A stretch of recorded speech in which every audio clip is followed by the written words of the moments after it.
कल ओम का नियम बताया जा रहा था। आज देखेंगे वैद्युत शक्ति और वैद्युत ऊर्जा देखेंगे, प्रतिरोधों का संयोजन श्रेणी समांतर का। उसके बाद रिलेशन समाप्त होगा। तो ध्यान देना है वैद्युत शक्ति क्या है।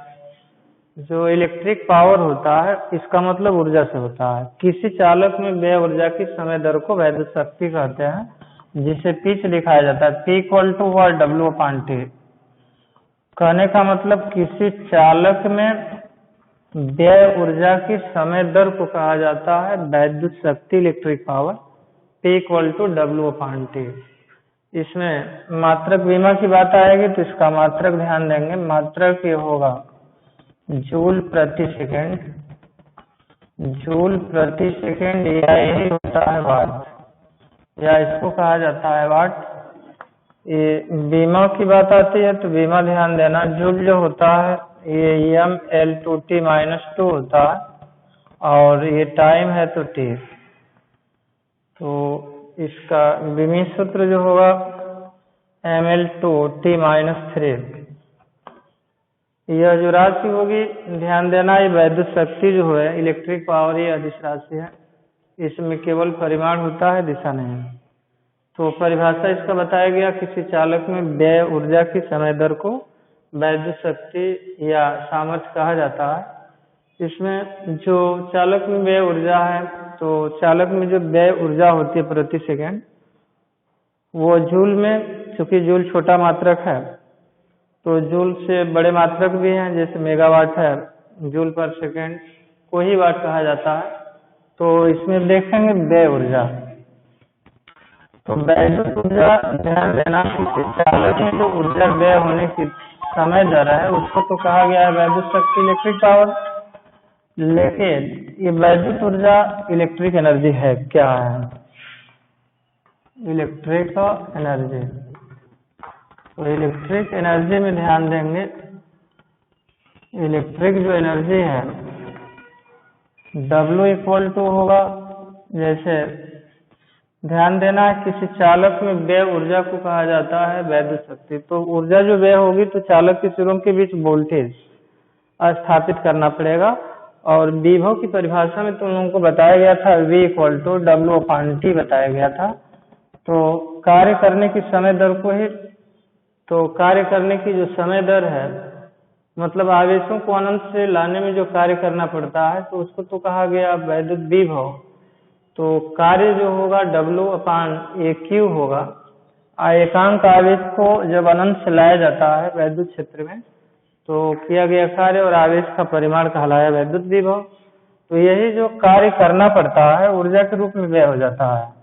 मतलब आवेश को चालक में प्रवाहित करने के लिए ऊर्जा व्यय होती है, और वही ऊर्जा व्यय तो विभवांतर होता है, और वही व्यय ऊर्जा जो होती है वैद्युत ऊर्जा कहलाती है। W बराबर होता है VQ, या W = V की जगह पर हम लिख सकते हैं, V की जगह पर ध्यान देंगे IR भी होता है, Q बराबर IT भी होता है। तो चूंकि हम Q बराबर I/T यदि हम लिखते हैं तो ये W हो जाएगा VIT, और W तो VIT हो गया। पावर जो होगा P, तो P में देख रहे हैं कि W/T है, तो ये W/T तो T से T तो कैंसिल हो जाएगा। जैसे W का मान यहाँ रख दें तो पावर जो होगा P = W की जगह पर VIT रखेंगे तो पावर P = होगा VIT/T। तो ये T से T कैंसिल होगा, P = हुआ VI भी लिख सकते हैं। मतलब विभवांतर गुणे ये धारा जो होता है वैद्युत शक्ति कहते हैं। इसमें बात आती है वैद्युत ऊर्जा को, ये तो जूल में दिखाया गया है, ये इसका मात्रक जूल में, लेकिन यूनिटों की संख्या का मतलब ऊर्जा जो होती है किसी चालक में व्यय होती है, जिसे हम वैद्युत ऊर्जा कहते हैं। तो चालक में ऊर्जा जो व्यय होती है वैद्युत ऊर्जा यूनिटों के रूप में, मतलब यूनिटों की संख्या हम चाहे यूनिट किसे कहेंगे, ध्यान देंगे यूनिट। एक यूनिट क्या है ध्यान देना,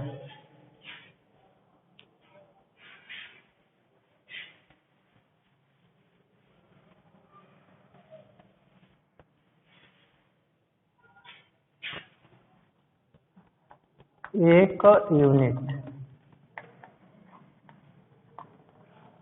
तो इसमें ध्यान देंगे एक यूनिट एक प्रकार की चालक में व्यय विद्युत ऊर्जा है।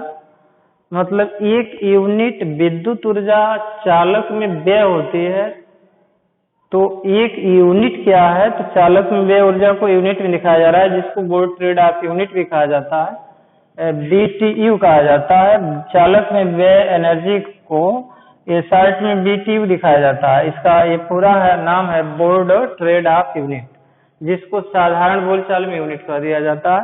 तो यूनिट ध्यान देंगे, जो व्यय ऊर्जा है, चाहे वैद्युत ऊर्जा का मात्रक ही है यूनिट, चाहे उसको हम जूल भी लिख सकते हैं, लेकिन जूल और ये यूनिट में कुछ अंतर होता है।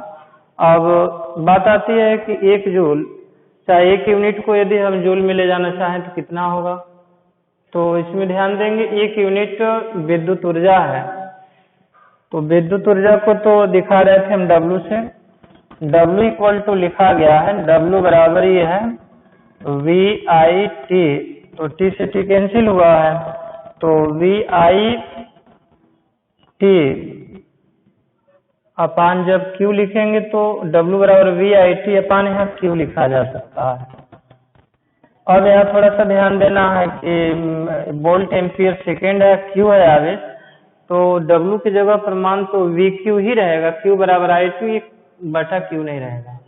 W बराबर VIT ध्यान देंगे, ये VI को ही P लिखा जाएगा वाट में। तो एक यूनिट जो विद्युत ऊर्जा है W इक्वल टू, इसको हम P इंटू T भी लिख सकते हैं, या W बराबर ध्यान देंगे ये किलो वाट की बात आएगी। देखो ये वाट है, वाट सेकेंड है, तो किलो करने के लिए वाट गुणे सेकेंड है। इसमें यदि 1000 से हम भाग दे देते हैं, ये W बराबर वाट सेकेंड, या W इक्वल टू यदि हम यहाँ किलो वाट लिखना चाहें, किलो वाट, तो ये बटा 1000 करना पड़ेगा, और गुणे ये सेकेंड जो समय है उसको घंटा में दिखाएंगे।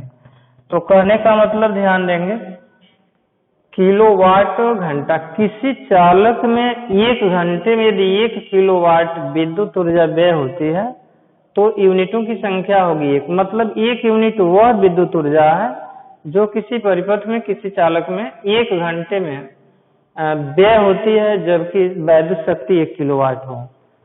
तो 1 किलोवाट घंटा बटे हुआ 1000। यूनिटों की संख्या कैसे निकालेंगे, तो ध्यान दो, यूनिटों की जो संख्या होगी, यूनिटों की संख्या यहाँ लिखेंगे किलोवाट घंटा, किलोवाट घंटा, और गुणे यहाँ दिन भी लिखेंगे और बटे 1000 लिख लेंगे। जैसे एक माह में यदि कोई बिजली, एक माह में कितना यूनिट विद्युत ऊर्जा व्यय हुई, तो एक माह में 30 दिन होगा। अब एक दिन में कितना घंटा विद्युत ऊर्जा का उपयोग हम कर रहे हैं, तो यहाँ घंटा लिख लेंगे। दिन में कितना किलोवाट चाहे कितना वाट, तो यहाँ किलोवाट चाहे वाट लिख सकते हैं, बटा 1000 होगा यूनिटों की संख्या। तो एक यूनिट विद्युत ऊर्जा वह ऊर्जा है जो किसी चालक में 1 किलोवाट की वैद्युत शक्ति 1 घंटे में व्यय होती है। तो बताया गया यहाँ यूनिट वैद्युत ऊर्जा, वैद्युत शक्ति भी हम बताए। इसके बाद ध्यान देंगे प्रतिरोधों का संयोजन, जो लास्ट हेडिंग है, प्रतिरोधों का संयोजन, कॉम्बिनेशन, ध्यान देना, श्रेणी क्रम और समांतर क्रम। तो श्रेणी क्रम और समांतर क्रम पर प्रतिरोधों का संयोजन होता है। थोड़ा इस लेसन में दिया होगा प्रतिरोधों का संयोजन कैसे जोड़ा जाएगा, ध्यान देना। प्रतिरोधों का संयोजन, प्रतिरोधों का संयोजन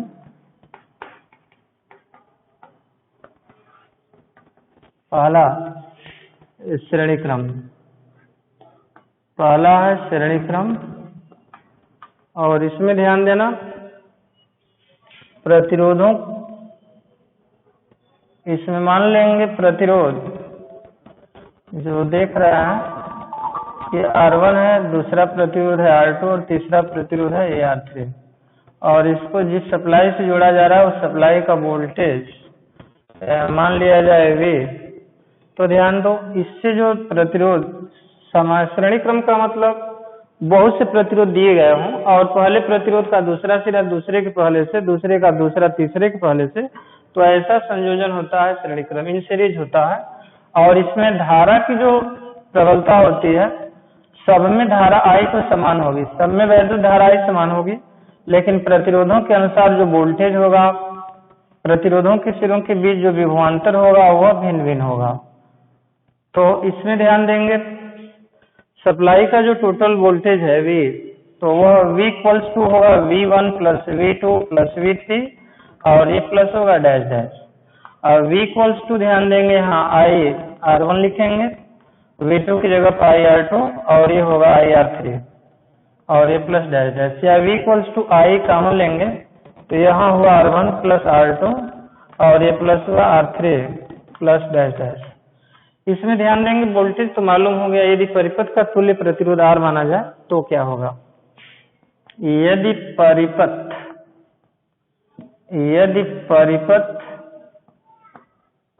का तुल्य प्रतिरोध, यदि परिपथ का तुल्य प्रतिरोध, परिपथ का तुल्य प्रतिरोध R हो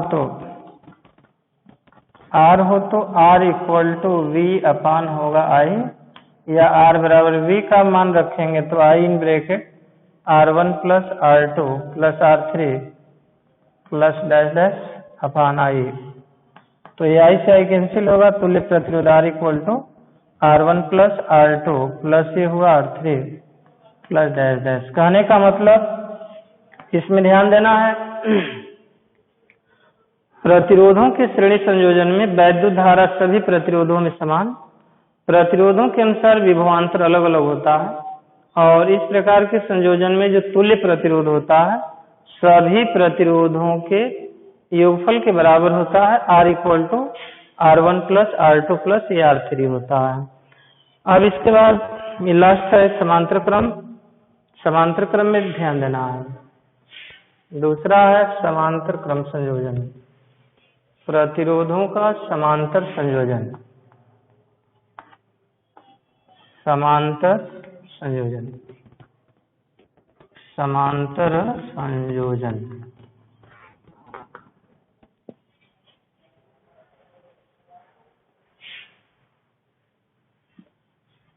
समांतर संयोजन में सभी प्रतिरोधों का एक सिरा एक बिंदु से और दूसरा सिरा किसी दूसरे बिंदु से होता है, तो इस प्रकार का जो संयोजन होता है वो समांतर क्रम कहलाता है। सभी प्रतिरोधों का एक सिरा एक बिंदु से और दूसरा सिरा किसी दूसरे बिंदु से होता है, तो इस प्रकार का जो संयोजन होता है वो कहलाता है समांतर क्रम संयोजन। समांतर क्रम होता है